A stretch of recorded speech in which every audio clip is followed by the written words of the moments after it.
Por eso en la colita de la Kitty. Ok, el nuevo nacimiento. Ya vimos que Adán, que fue el primer hombre, pecaron, muerte espiritual, separados de Dios. Imagínate con Adán. Su espíritu salió de dentro de Dios, que estaba rodeado de amor líquido, y es puesto en un cuerpo físico. Su alma es creada, pero con la comunión con Dios, la relación que tenía con Dios, ese espíritu permaneció en conexión con Dios, de donde vino. Lo mismo con Eva. Estaban en comunión, en relación, estaban conectados con la gloria de Dios. De ellos pecaron, y entonces los hijos de Adán y Eva, cuando nacieron a la semejanza de Adán. Ya no a la semejanza de Dios, sino a la semejanza de Adán. ¿Qué significa? Con una naturaleza caída, una naturaleza de pecado. Muertos espiritualmente. Lo único que hace nuestro espíritu es que mantiene en nuestro cuerpo con vida. Vamos a ver que hay un nuevo nacimiento con Cristo, que es llamado el segundo Adán. En Juan capítulo 3, verso 3, leemos: respondió Jesús y le dijo: de cierto te digo, a menos que nazcas de nuevo, que uno nazca de nuevo, uno no puede ver el reino de Dios. ¿Qué es eso de que nace de nuevo? En Juan capítulo 3, versos 5 al 8, respondió Jesús: de cierto te digo, lo dijo de nuevo, a menos que nazca del agua y del Espíritu Santo, uno no puede entrar en el reino de Dios. Lo que ha nacido de la carne, carne es. Y lo que ha nacido del Espíritu Santo, Espíritu es. No te maravilles de que te dije, les es necesario nacer de nuevo. El viento sopla de donde quiere y oyes su sonido, pero no sabes ni de dónde viene ni a dónde va. Así es todo aquel que ha nacido del Espíritu Santo. Romanos 10, versos 9 al 10.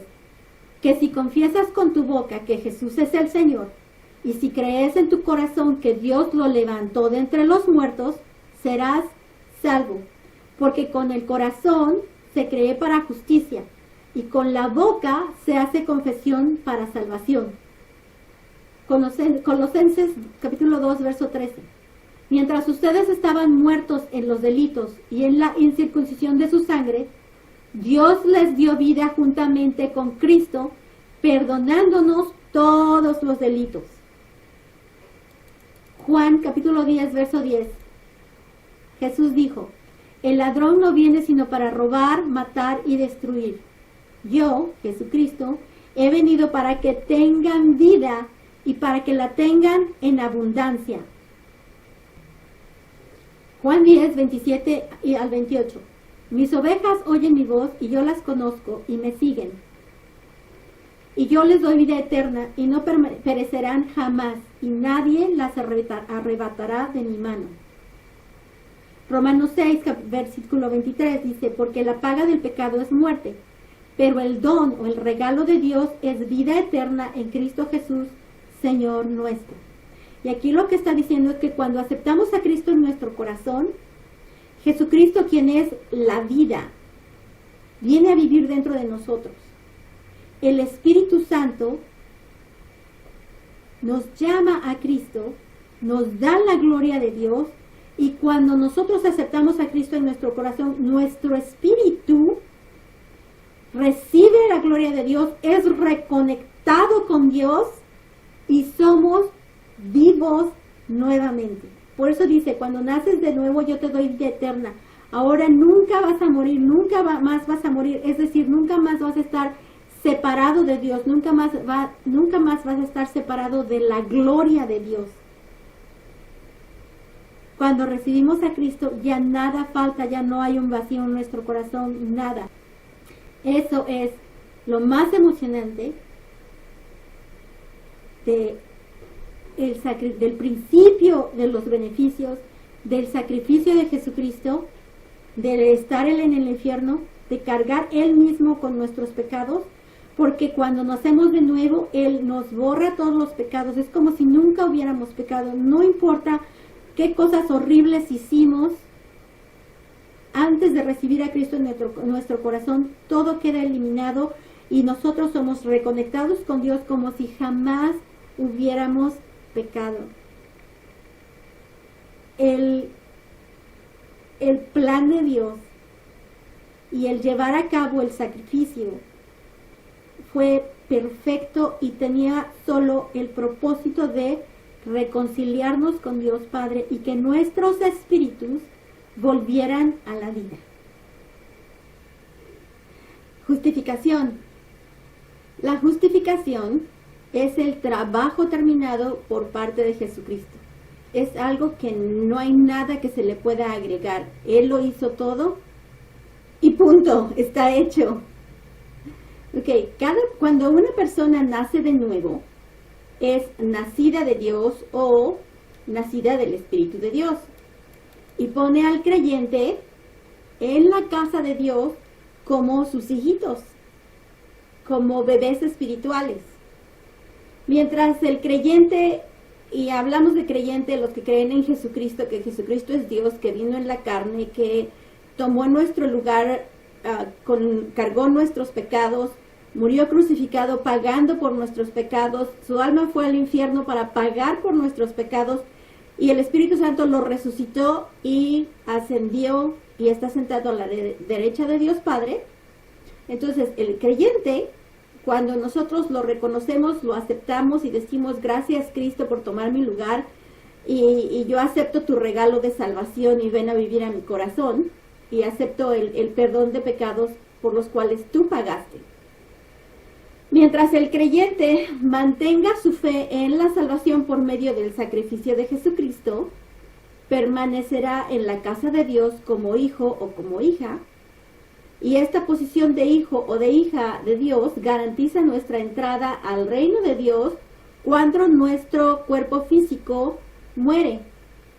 Sin Cristo, si no aceptamos a Jesucristo en nuestro corazón, si no aceptamos su sacrificio, no podemos ir al cielo, al reino de Dios. Entonces nuestra alma va a ir directo al infierno, al tormento eterno. Y este regalo de salvación es gratis. En Colosenses capítulo 2 verso 10 leemos, y ustedes están completos en Él, quien es la cabeza de todo principado y autoridad. Entonces, cuando aceptamos a Cristo, nosotros estamos completos en Cristo. Y Él es la cabeza de todo principado y autoridad. Nosotros somos completos, nada nos falta, no hay nada más que hacer en cuanto a la justificación, pero la justificación es, nuestro espíritu nace de nuevo, con la gloria de Dios, conectado con la gloria de Dios, vuelve a la vida, y entonces es perfecto, completo, perfecto, no hay nada que agregar a nuestro espíritu. No hay otra forma de entrar en la casa de Dios, no hay otro proceso de adopción como hijos de Dios. Este proceso de adopción fue iniciado y terminado por Dios Padre, Jesucristo y el Espíritu Santo, los tres que son uno, y siendo Jesucristo la puerta de entrada al reino de Dios y a la casa de Dios. Y Jesús lo dijo, yo soy la puerta. En Juan capítulo 10, versículo 9, Jesús dijo, yo soy la puerta. Si alguien entra por mí, será salvo, entrará y saldrá y hallará pastos. Entonces, Él es la única manera de entrar al cielo. Hay religiones y ahorita hay un movimiento de unificación de todas las religiones y de todas las creencias y hay religiones que dicen, no, hay muchas maneras de entrar al cielo. Tú cuando te mueras, no importa lo que creas, si eres una buena persona, vas a ir al cielo, pero Jesús dijo, yo soy la puerta y nadie entra al cielo si no es por medio de mí. Entonces, ¿a quién le vamos a creer? ¿Al creador de la vida o a los demás?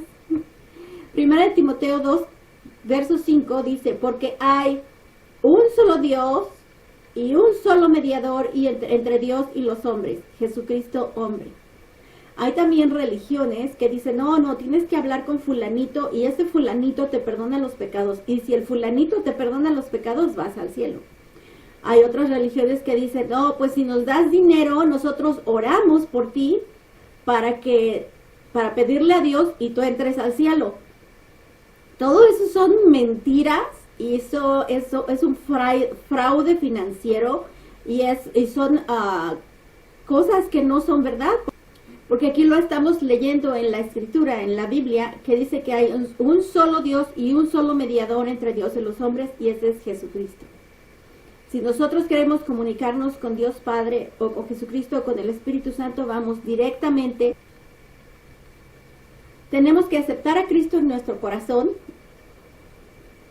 y determinar que vamos a creer lo que la palabra de Dios dice, y es que hay un solo mediador, un solo intermediario entre Dios y nosotros, la raza humana, y ese es Jesucristo. Ok, vamos a hablar de los libros en el cielo. Cuando aceptamos a Jesucristo como nuestro Señor y Salvador, nosotros nacemos de nuevo. Nuestros nombres son escritos en el libro de la vida en el cielo. Y nuestros pecados son borrados de nuestros libros personales, como si nunca hubiéramos pecado. Todo lo que hacemos durante nuestra vida, nuestros ángeles guardianes lo reportan y lo escriben. Bueno o malo lo reportan. Todo es reportado en los libros. Cuando aceptamos a Cristo en nuestro corazón, sin importar lo que hayamos hecho antes de aceptar a Cristo, es borrado de nuestros libros. Borrados, como si nunca hubiéramos pecado, como si no existieran. Esas páginas se quedan vacías. Delante de Dios, nuestros espíritus son puros, perfectos y justos. No hay ninguna condenación en nuestra contra. No importa cuán grandes, terribles, inmundos, perversos son nuestros pecados, el sacrificio de Jesucristo hizo posible que por medio de su sangre, nuestro récord pecaminoso es completamente borrado. Gracias al sacrificio de Jesucristo, quien recibió en su cuerpo el castigo por nuestros pecados, y su alma padeció en el infierno gran tormento en nuestro lugar, cuando aceptamos la realidad de su sacrificio y su amor hacia nosotros, Dios Padre nos perdona todo. No por buenas obras, no por nuestras buenas obras, sino por el sacrificio de Jesús. Para nosotros la salvación es un regalo gratuito de Dios. En el libro del Apocalipsis, capítulo 20, verso 12, leemos: Vi también a los muertos, grandes y pequeños, que estaban de pie delante del trono, y los libros fueron abiertos, y otro libro fue abierto, que es el libro de la vida. Y los muertos fueron juzgados a base de las cosas escritas en los libros de acuerdo a sus obras. En Hebreos capítulo 12, verso 23, dice el apóstol: a la asamblea de los primogénitos que están inscritos en los cielos, a Dios el juez de todos, a los espíritus de los justos ya hechos perfectos, o sea, nosotros. En Romanos capítulo 8, verso 1, el apóstol dice: ahora pues, ninguna condenación hay para los que están en Cristo Jesús. Isaías capítulo 1, verso 18. Vengan pues, dice el Señor, y razonemos juntos, como que platiquemos. Aunque sus pecados sean como la grana, como la nieve, serán emblanquecidos. Aunque sean rojos como el carmesí, vendrán a ser como blanca lana. Romanos capítulo 9, versos 26b al 28a. Pero ahora Él se ha presentado una vez para siempre en la consumación de los siglos, para quitar el pecado mediante el sacrificio de sí mismo. Aquí está hablando de Jesús. Y de la manera que está establecido que los hombres mueran una sola vez, no existe tal cosa como reencarnación, una sola vez y después el juicio. Así también Cristo fue ofrecido una sola vez para quitar los pecados de muchos. Y aquí Dios no quiere que nadie vaya al infierno, que nadie pase la eternidad en tormento. Nosotros elegimos ignorar a Dios o rebelarnos en contra de Dios, y pues es su reino, no lo vamos a obligar a entrar a su reino. Efesios 2, verso 8 al 9. Porque por gracia son salvos por medio de la fe, y esto no de ustedes, pues es don o regalo de Dios. No es por obras, para que nadie se gloríe. Nadie podemos ir delante de Dios y decir, oh, yo ayudé a muchos pobres, pagué la escuela, para que terminaran la escuela muchos niños o muchas personas, y yo hice esto, y yo hice el otro, y yo hice el otro, y pues Dios me tienes que dejar entrar a tu reino. No, no, no, no. Él dice, sin Jesucristo, tormento eterno. Con Jesucristo. Pero ahora vas a decir, bueno, las obras entonces no sirven de nada. Cuando estamos en Cristo, entonces todas esas obras son escritas y son, Dios nos recompensa por esas obras cuando estamos en Cristo Jesús, cuando somos adoptados como hijos de Dios. Pero si no estamos en Cristo y no somos adoptados como hijos de Dios, esas obras no impresionan a Dios y no sirven para nada. En la eternidad no sirven para nada. Entonces es mejor que estamos en Cristo y hacemos las buenas obras, y no solo recibimos recompensa, sino también cuando estemos delante de Dios en el juicio, en cierto juicio del que habla la Biblia, Dios nos va a alabar a nosotros, va a hablarle a todos y decir, vean, mi hija hizo esto, y estoy muy orgulloso de ella. O mi hijo hizo esto, y estoy muy orgulloso de él. Entonces es bueno que las buenas obras son muy buenas, pero siempre tenemos que tener a Cristo en nuestro corazón. Hebreos capítulo 10, versos 10 y 14. Es en esa voluntad que somos santificados mediante la ofrenda del cuerpo de Jesucristo, hecha una vez para siempre, porque con una sola ofrenda ha perfeccionado para siempre a los santificados. Y aquí otra vez está diciendo que nosotros hemos sido santificados y que somos perfectos en nuestro espíritu. Colosenses capítulo 2, verso 10. Y ustedes están completos en Él, quien es la cabeza de todo principado y autoridad. Y repite lo mismo, nosotros estamos completos. Nuestro espíritu. Ok.